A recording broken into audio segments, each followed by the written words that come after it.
للمتقين ولا عدوان إلا على الظالمين والصلاة والسلام على سيدنا ونبينا محمد وعلى آله وصحبه أجمعين وبعد اللهم رب اشرح صدري ويسر لي أمري واحلل عقدة من لساني يفقهوا قولي آمين يا رب العالمين. Dakle, večeras ako Bog da govorimo al insanu fil Kur'an, čovjek u Kur'anu, čitajući, dakle učeći Kur'an i Kerim, spoznajemo našu stvarnost, našu realnost kako Allah dželešanu spominje u Kur'anu i Kerim. Dakle, večeras se družimo sa 6. ajetom, 6. dijelom. Ovaj ajet ne dolazi iz sure Yunus, gdje kaže Allah dželešanu وَإِذَا مَسَّ الْإِنسَانُ ضُرُّ وَإِذَا مَسَّ الْإِنسَانَ ضُرُّ دَعَانَا لِجَنْبِهِ أَوْ قَاعِدًا أَوْ قَائِمًا فَلَمَّا كَشَفْنَا عَنْهُ ضُرَّهُ مَرَّ كَأَنْ لَمْ يَدْعُنَا إِلَى ضُرِّ مَسَّهُ كَذَلِكَ زُيِّنَ لِلْمُسْرِفِينَ مَا كَانُوا يَعْمَلُونَ. So tonight we'll go back and forth inshallah as well. Dakle, u ovome ajetu Allah dželešanuhu nam govori stvarnost kad čovjek se nađe u različitim situacijama, kako djeluje, na koji način se ponaša. Kaže, kada čovjeka snađe nevolja, normalno po prirodi svako, dakle, iskušenje ili nevolja nije nam draga. Asan takrahu shay'an wa huwa khairun lakum wa asan tuhibbu shay'an wa huwa sharrun lakum wallahu ya'lamu wa antum la ta'lamun. Sura Bekara kaže Allah dželešanu, nešto vi volite a ispadne zlo po vas, a nešto mrzite ispadne dobro po vas. Allah zna, vi ne znate. Dakle, sve u Allahu dželešanu rukama njegovome ilmu, njegovome znanju. Dakle, kada čovjeka snađe nevolja, neki belaj, kaže, on nam se moli. Dakle, da'ana li džembi, kaže, da'ana. Ona nas doziva Allaha dželešanu za pomoć i da se iščupa iz tog belaja. Kaže, li džembihi, moli Allaha dželešanu da li ležeći, da li sjedeći, da li stojeći. A čim mu, kaže, nevolju otklonimo, Allah dželešanu to odstrani od čovjeka, dadnemo izlaza, kaže, on nastavlja. Marrake el mi jedona, kaže. On nastavlja kao da nam se nije ni obraćao, kao da nije ni molio. Dakle, zbog nevolje koja ga je bila zadesila. Tako se čovjek ponaša, brzo zaboravi.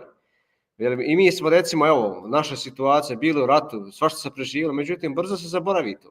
I gladni, žedni, bosi, smrznuti, svašta je bilo, tako? Živiti, znali smo da živimo i bez hrane, i bez vode, bez struje, krpilo se, kuhalo se, međutim, kad se čovjek opusti, kad dođe taj dunjaluk, jel ne? Kad se zbavi čovjek materijalno, onda da zaboravlja on te stvari. Nisam ja više tako, nisam fukara. Allah dželešanu kaže entumul fukara'u ila Allah, wallahu huwal ghaniyul hamid. Kaže, vi ste fukara. Odnosno, mi smo potrebni Allah, dakle, nama je potreban Allah dželešanu. Mi imamo potrebe za Allahom dželešanu. Huwal ghani, on je gani, on je, dakle, taj kome ne treba nikakva, dakle, pomoć. A mi smo fukara, Allah dželešanu tako naziva. Dakle, zašto iz kog cilja mi idemo i zaboravljamo našu situaciju koju smo pošli, ili kroz bolest, ili kroz iskušenja, šta nas nije sve stjeralo, ali čovjek zaboravi, kad se ohljebi, ja sam to stekao, ja radio, ja zaradio, ja ovako, a opet je Allah dao, nije to moglo doći nakon to, opet je Allahom milošću to ukazano prema nama. Dakle, tako se kaže Allah dželešanu, kezalike zujjine lil musrifine ma kanu ya'malun. Tako da se, dakle, tim ili prekršiocima ili rasipnicima, dakle musrif, čini lijepo ono što radi. Dakle, prestupajući Allahove granice, trošeći Allahove blagodati u zlo, uništenje imetka i tako dalje.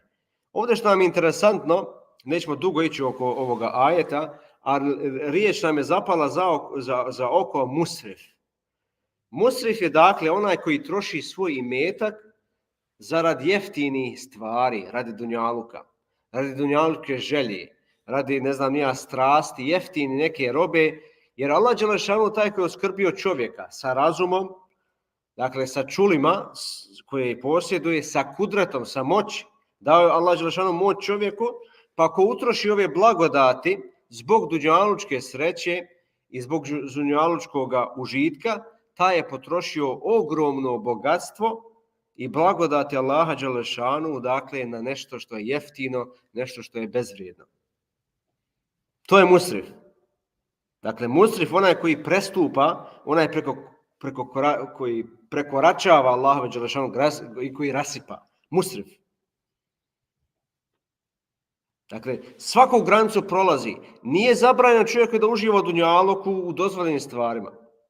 Ali ići preko toga i kršiti Allahove zakone i njegove hakove, zato što taj imetak je on dao. I iskorištavamo svu svoju, dakle, moć, sve Allahove blagodati i zdravlje i čulo i miris i vid i sluh, sve u nepokornosti Allahu dželešanu. Dakle, to je veliki musrif, to je velika, dakle, prekršnica, da kažem tako, to je bezvrijedno djelo koje čovjek radi u suprotno onome što mu Allah dželešanu kazao. So tonight, inshallah, we are with the sixth part of our short reminders is insan fil Quran, the man in the Quran Kareem. And tonight, inshallah, we have the ayah from Surah Yunus, 12 ayah from Surah Yunus. وَإِذَا مَسَّ الْإِنسَانَ ضُرٌّ, Allah Jalla Shanuhu says, and when affliction, some kind of the test, touches the man. Of course, when we talk about man here, it means all humankind, men and women, everybody. So when affliction touches the human being, what happens? Da'ana. Allah Jalla Shanuhu says, Allah Jalla Wala says, Da'ana. He calls upon us. Because the facing challenges, nobody likes them.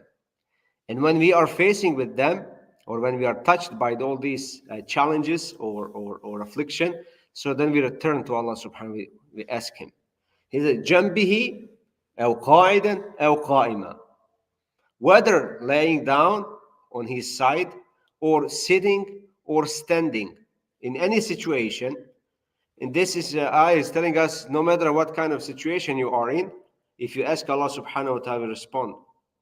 Either sitting, laying, sleeping, before sleeping, standing, running, whatever is your position, traveling, always make dua. But when we remove from him his affliction, when Allah subhanahu wa ta'ala takes it back, and He basically frees the human being from this affliction, what happened? مَرَّ كَأَلَمْ يَدْعُنَا إِلَى ضُرِّ مَسَّ. Allah says, but when we remove from him his affliction, he continues, the human being, in disobedience as if he had never called upon us to remove the affliction that touches him. So then Allah says, كَذَلِكَ زُيِّنَ لِلْمُسْرِفِينَ مَا كَانُوا يَعْمَلُونَ. Thus is made pleasing to the transgressors that which they have been doing. So in the very beginning of this ayah, we see how Allah subhanahu wa ta'ala describes us. And this is our reality. And this is what we see. It's not something that it's hidden. It's something unknown. You need to spend money and to research doing this. No, it's obvious. You can see it every day. See our friends. Just see the mosque right now. Right? So see what people are doing. When we are afflicted, Ya Rabb, help. When Allah helps, Salaam alaikum, thank you. Let's go back. And again, in trouble. So Allah subhanahu wa ta'ala is basically is telling us that we are in a lot of time we are musrifs. So what the word musrif in this ayah that is very attracting our reading when we recite this ayah, musrif. The word musrif is the one who spends his wealth for the cheap things, for the worldly desires, for disobedience of Allah subhanahu wa ta'ala. And Allah subhanahu wa ta'ala basically has provided everything that we need. The reason, the sense, and the wisdom, and whatever we spend of these blessings for the sake of worldly happiness. and pleasure someone spends numerous wealth and blessings on something cheap and worthless. We don't say that you are not allowed to enjoy your life. It is, of course, allowed. You can have good home, good car, whatever you want. But going beyond that, spending in disobedience of Allah subhanahu wa ta'ala and using your sense, using your health, using your body, your mind, all these blessings, that invisible blessings that we are using for the sake of this world, for the sake of disobedience of Allah subhanahu wa ta'ala. So that is great loss. That is what we see the majority. But we don't want to compare us with the majority, because we spoke about that part, how Allah subhanahu wa ta'ala compares majority and minority. That is always, majority is not on the right path. And Allah subhanahu wa ta'ala praises in many ayat the small groups, small number. So in this ayah we see how all these blessings that we have, but a lot of the people are using or misusing those blessings in something else. They don't use these blessings in obedience of Allah subhanahu wa ta'ala for the hereafter. They don't want to build their house in the hereafter and the Jannah and paradise, but they're building over here. They're enjoying life over here. But only they know about Allah or the Lord or the Creator when they're facing the challenge or what's happening right now. So everybody is against me. Why me? So these things are happening to us and we argue, and that is what Allah subhanahu wa ta'ala is describing to us in this ayah. Ok, dakle, spoznaj Allaha Đelešanuhu u blagostanju, on će za tebe znati u nevolji. Ovo je jedan dio hadisa poslanika alejhi salatu vesselam, i dakle Allah Đelešanuhu nam govori, dakle, da upućujemo dove, da učimo dove, da ga molimo, da tražimo od njega. Tako kaže u suri Gafir, recimo, u ajetu وَقَالَ رَبُّكُمُ دُعُونِي أَسْتَجِبْ لَكُمْ. Gospodar vaš je rekao, pozovite me i zamolite me, ja ću vam se odazvati. إِنَّ الَّذِينَ يَسْتَكْبِرُونَ عَنْ عِبَادَتِي سَيَدْخُلُونَ جَهَنَّمَ دَاخِرِينَ. Oni koji iz oholosti neće da mi se klanjaju, odnosno neće da čine dovu, odnosno neće da me mole, neće da pokažu svoju, dakle, skromnost, poniznost ispred mene. Oni će, kaže, sigurno u džehennem biti poniženi. Dakle, neće se poniziti ovdje na dunjalu, kao će biti ponižen na ahiret. Jer dova je ibadet. I poslanik alejhi salatu vesselam kaže, ad-du'a huwa al-ibadet. Dova je ibadet. Ili kaže poslanik alejhi salatu vesselam, ad-du'a mukhul ibadet. Dakle, dova je srž ibadeta. Namaz koji mi obavljamo stvar jedna vrsta dove. Dakle, ibadet je to. Činjenje Allahu Đelešanu, i zato govorim ovdje, pozovite me, molite me, tražite od mene, odazvaću vam se. A oni koji se, dakle, uzohole i koji neće da mene mole, koji neće da se meni spuste, ponize, ući će u džehennem ponižen. Tada će se poniziti najviše. Zatim kaže Allah Đelešanu suri Bekare, وَإِذَا سَأَلَكَ عِبَادِي عَنِّي فَإِنِّي قَرِيبٌ. Ovaj ajet smo prošli puta citirali kao potporu onoga što smo pričali. Dakle, kada te robovi moji zamole ili upitaju za mene, reci im, kaže, فَإِنِّي قَرِيبٌ. Zaista sam ja blizu. Uđibu da'wata da idha da'an. Odazivam se molbi molitelja kad me zamoli. Kad me zamoli. Dakle, normalno ima vrijeme kad se dova najviše prima, ali tebi kad se čefne ti moraš da moliš. Konstantno. Kad god čovjek pozove Allaha Đelešanu ili doziva ili da ga moli, Allah Đelešanu je tu blizu. Zato kaže neka oni pozovu meni i neka udovolje mome pozivu i neka vjeruju u mene, a da bi bili na pravome putu.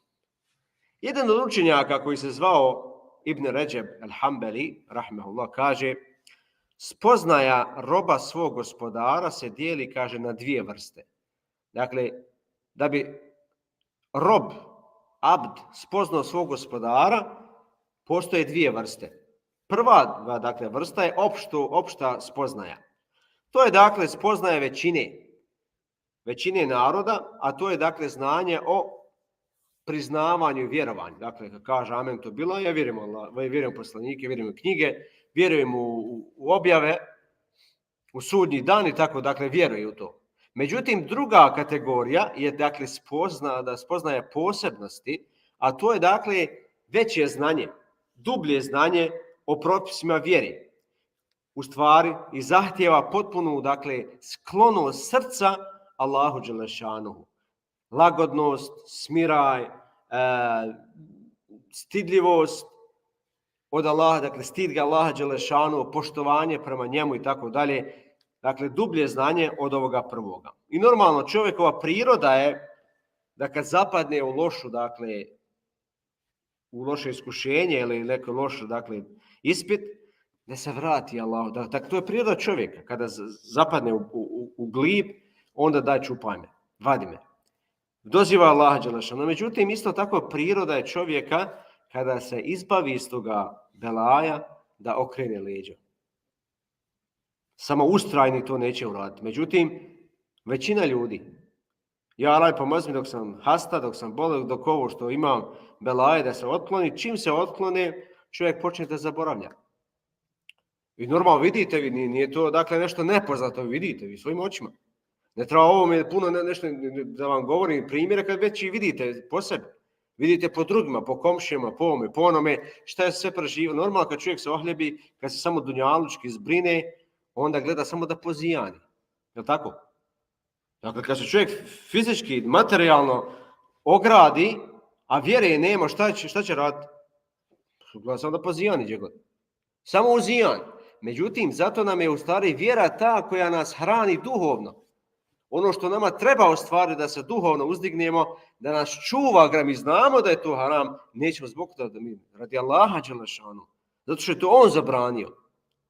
Ne možemo mi reći da mi ne pogrešimo, mi griješimo, ali se čuvamo koliko smo u mogućnosti. Fattakullaha mastata, i Allah kaže, i bojite se Boga, budite svjesni Allaha dželeš koliko ste u mogućnosti. Ittaqillaha haythu ma kunt. Kaže poslanik alejhi selam, kaže boj se Allaha gdje god bio. Ma gdje bio. Wa khaliqin nas bi khuluqin hasan, i ponaša se prema ljudima na najljepši mogući način. Dakle, vidimo takvalog svjesnost mi zaboravljamo.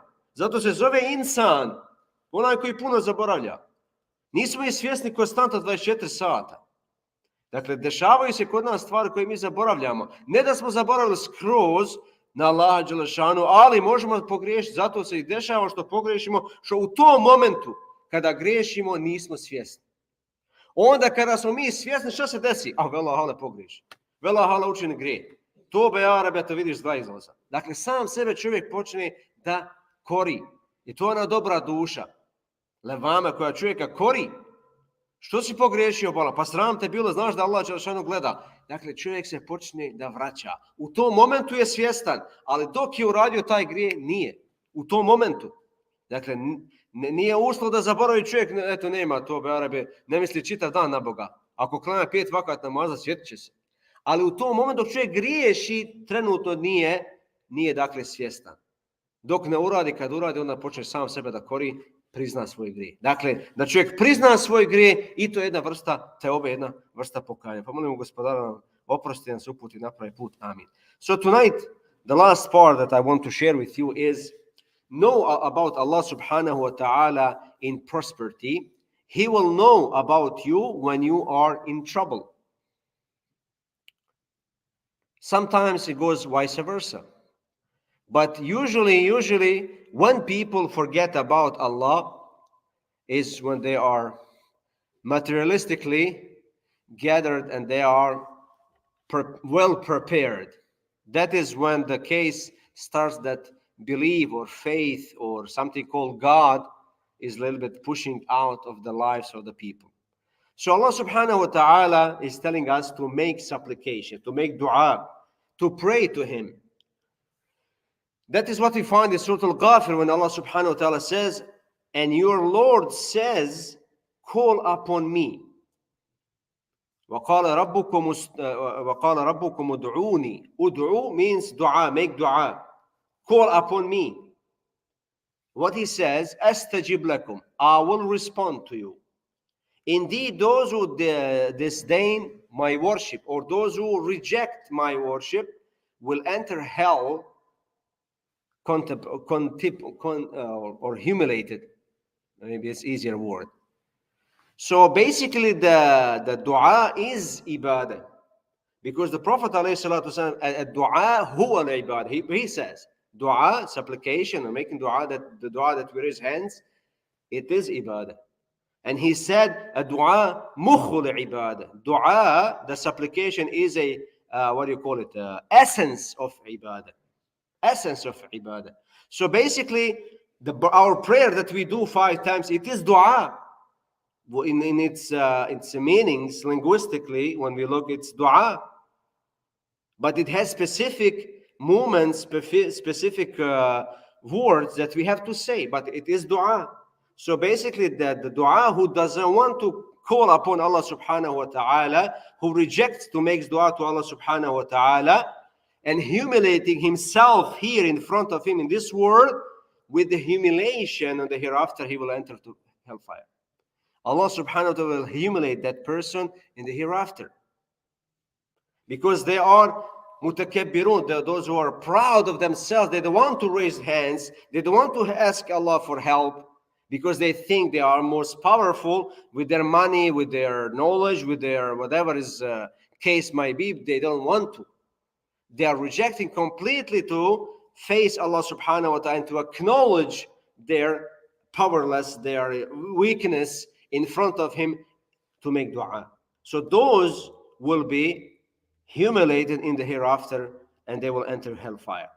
In another ayah that we mentioned the last time as well, concerning our subject on that time, in Surah Al-Baqarah, وَإِذَا سَأَلَكَ عِبَادِي عَنِّي فَإِنِّي قَرِيبٌ. And when my servants ask you, O Muhammad, concerning me, concerning Allah subhanahu wa ta'ala, فَإِنِّي قَرِيبٌ, he said, indeed I am near. So he is close, he's listening to our du'as. He said, I respond to the invocation of the supplicant when he calls upon me. So let them respond to me by obedience, of course, by worshiping him, and believe in me, that they may be rightly guided. So because in order to continue in obedience to Allah, you have to make dua. Oh Allah, make me of those who submit themselves to you in front of them. So one of the scholars, Ibn Rajab al-Hanbali rahimahullah, he says that knowledge of the slave of his Lord, so to know about Allah subhanahu wa ta'ala, is divided into 2 types. So there is 2 types of the knowledge in order to know about Allah. The first one is general knowledge. Al-ilmun a'am. General knowledge. And that is the knowledge of majority or ordinary people, who does not have the deep knowledge of rules and regulations. And that is the knowledge of recognition of the belief in Allah. So like, you believe in Allah, I believe in Allah, and angels and holy books and messengers and the last day and qadar, all this everybody believes. Nobody denies, right? But the second kind is special knowledge, al-ilm al-khas, which is the knowledge that requires a complete inclination of the heart to Allah subhanahu wa ta'ala, calmness, to be shy from Him and respect Him. So that is the knowledge, deep knowledge about Allah subhanahu wa ta'ala. And as He says, فَعْلَمْ أَنَّهُ لَا إِلَهَ إِلَّا اللَّهِ. And know that there is no God but Allah. How do you know? Through the learning, through knowledge, you know about Allah, His signs, His ayat, in ourselves, in the universe, elsewhere. There are so many signs, because they say that the Quran has 2, it's a book, and it is open book, the universe, that tells us about existence of Allah subhanahu wa ta'ala. So by nature, the man is, when he is tempted, when he is in challenge, when he faces some kind of the troubles, he returns to his master, usually. However, it also, when he's out of this trouble, he returns to the old way. Once you get out of that mess and troubles, so the people are going back to their footsteps. How is it possible? Just mention Ramadan, right? Ramadan. You remember Ramadan last year? So we see how Muslims are coming to the mosque. But first day, end of the Ramadan, Eid, we don't see, right? What's happening? So let's see, we see like Juma today. At least 1/4 of those people can be tonight, right? 1/4. Not everybody, but because they're working, but 1/4 of them it could be tonight. But so something is happening in our life. So we see how, but when we face the challenge, you will see the faces you never seen. Because when you talk to them, you'll see they are facing some kind of a challenge. There is a problem. They are praying, long prayers, long sujood, long du'as. Once they get out, disappear. You never see them again, right? When they have trouble, recently, like we have a janaza, what happens? Crowd. MashaAllah, see, MashaAllah, how many Muslims where you're amazed? Once the trouble is done, disappears because no more trouble. They're out. So you see how the people are changing? So when something is squeezed us, oh Allah, Ya Rabbi, help me. Once there is, Allah takes the challenge out, Assalamu alaikum, thank you. Let's go on our old way. Old footsteps. And that's what we go back. So but that is the nature. So but we have to try our best to return to the path, to the right path. And we ask Allah subhanahu wa ta'ala to make us of those who follow the footsteps of the Prophet alayhi salatu wasalam all the time. Ameen ya Rabbil Alameen. Assalamu alaikum wa rahmatullahi wa barakatuh. No questions. Thank you.